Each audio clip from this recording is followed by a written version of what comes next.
So a lot of people ask me where the name Miccajet comes from, and I always tell them, mind your own business. So a lot of people ask me where the name Miccajet comes from. It's kind of a long story. Back in, I think it was 2007, when I first made my YouTube account, Miccajet Studios, it took me a couple of times to actually wrap my head around how to actually make a YouTube channel, and I kept making these accounts without realizing it. So I'd like come up with a username that kind of resembled my actual name a little bit more, like Miccajet. Eventually, as you can see, became Miccajet. I think it was on the 10th attempt of creating a username, I actually realized, oh hey, I've made an account. And that's where Miccajet came from. In primary school, at the time that I made the account, a lot of nicknames were going around school, and I kind of picked up the name Mac. Yeah. It's weird, but that was primary school. It's just literally taking the two T's of Matt and just turning it into a C. That was a nickname. It didn't last long. As I said, nicknames were going around like crazy. It was just a phase like marbles. So anyway, that's kind of where Miccajet came from, because I mean the Jet, Justin, Micca, yeah, Miccajet. So obviously, eventually, YouTube started allowing you to actually change your YouTube username, and I just stuck with Miccajet. I've been working with it all that time. I just kept doing it. Only I've now since then made it Miccajet Studios.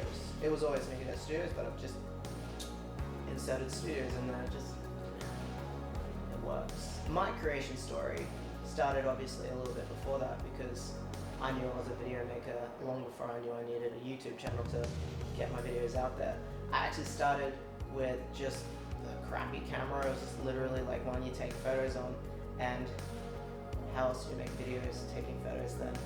Claymation, stop-go animation. That's where I started. But I didn't even start with clay. I started with blue tack. Yeah, I don't think I have any of those anymore. They're gone. So I started with stop-go animation. Beginning with blue tack.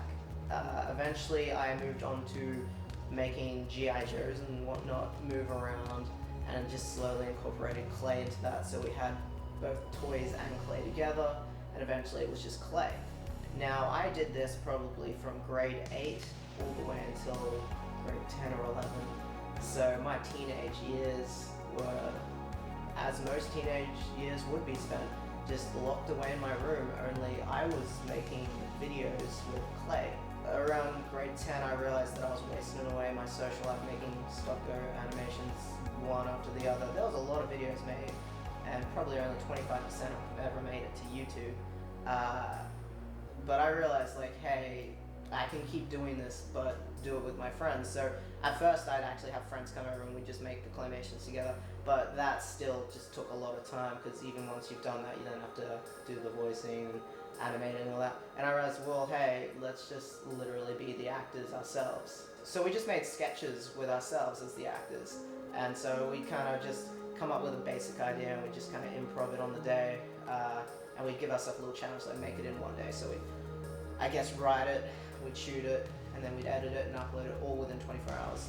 Usually we'd do it like a little sleepover, but instead of watching movies together, we'd make movies together, and we did that for years. We would do 24-hour film challenges, which have it's really become good homework, because if you can do a film entirely within 24 hours and make it good on a budget of nothing, just with your friends, you know, you can honestly challenge yourself with anything, and that's great, because you can do bigger things on a budget of basically nothing. And if you're rushed for time on that set, you know how to work around that set to get it done, and that's great. When I was 16, I got to make my first big short with a budget called License to Drive, and now this film never made it to YouTube, and that's because it's not great. It's not even good. It's an experience, and it's one that kind of helped me grow to become the filmmaker I am. But it wasn't a great film. It was a film. It was my first long film. It was a mini feature. I think it was like half an hour long. And I mean, it's good. It's got a good story to tell. But like, yeah. it wasn't great. But every filmmaker makes that thing, and like this could have been something that either made or broke me, and it made me. A great note to remember is to be a passionate filmmaker, you just have to keep making films, and they're not all going to be great. But the more you make, the more natural it'll come to you, and the easier it'll be to make films and tell stories. And for me personally, the one thing I love overall out of everything is just telling a story. And the fact that I've made this YouTube channel, I just want to tell stories and how people see these stories and feel things when they watch these stories unraveling. So that's why I have this YouTube channel. Anyway, so after I graduated high school, I graduated from living in Miccajet to living in Brisbane.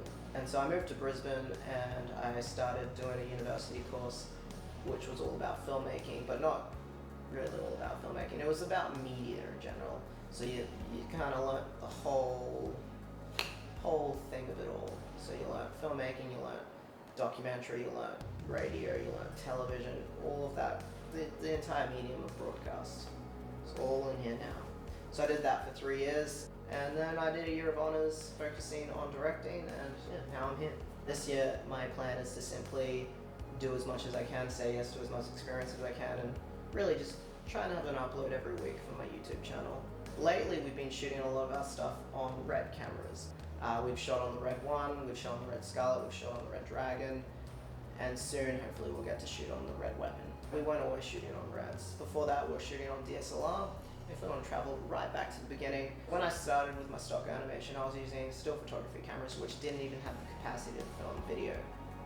So my very first camera that I ever got that could film video, I was so excited because this was the big break for me to be able to actually make live action films with friends, to continue a social life but also continue my passion for filmmaking. And what I got was this little beauty, a Sony Handycam.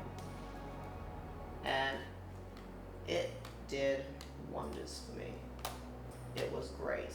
We shot most of our films in high school on this until grade 12 when we got our first DSLR. So we went from this to the Canon 550D, which was great because we could actually, play around with lenses. This, it might look like it has a lens that needs to be added, but this is the lens. This right here is the lens. It's all just done through this camera. You don't add anything to it except you can attach a little shotgun mic or a light on the top. But for the most of it, that's your camera. This was great. This was a HD camera. It shot in 1080p. That's basically my creation story. So over the years I've made a few lovely little shorts, and I'm very proud of all of them, and I'm currently working on a couple, and I've got some planned for the future. It's going to be a busy year, but I'm going to take this channel along for a ride. So this year so far we've basically uploaded every week, but there's been a couple of weeks where we've been so busy on film sets that we haven't been able to upload anything because there just wasn't time. We were filming things to upload, but they're going into festivals, but we've got BTS from them which gets to go up, but it may not go up that week because we're just flat out. So for those weeks where we're still doing film work but unable to show it, if you need your weekly Miccajet fix but we haven't been able to upload anything in that week, just simply follow us on our Instagram, Snapchat or Facebook, and you can stay up to date with everything Miccajet and get your weekly fix.